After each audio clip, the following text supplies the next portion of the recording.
Can you record the cops?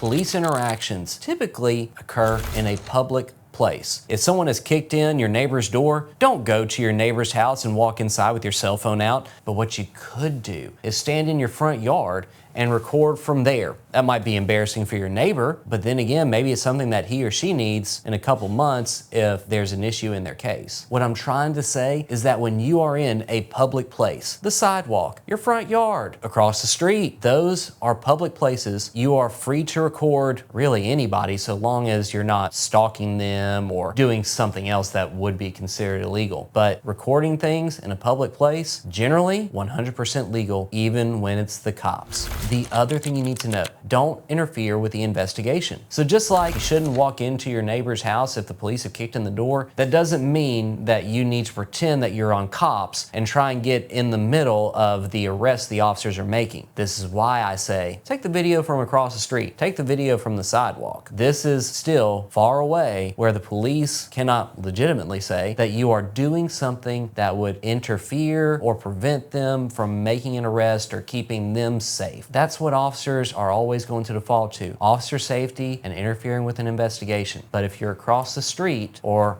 on the sidewalk or several feet down from the incident, chances are you're doing nothing that would prevent them from investigating and making an arrest. These videos are what can be used to help someone defend their case if they know about them, just like you would record your own stop or interaction with the police that doesn't interfere with officer safety or an investigation. Hey, thanks for sticking around to the end of the video. If you thought that this video was helpful, check this one out too.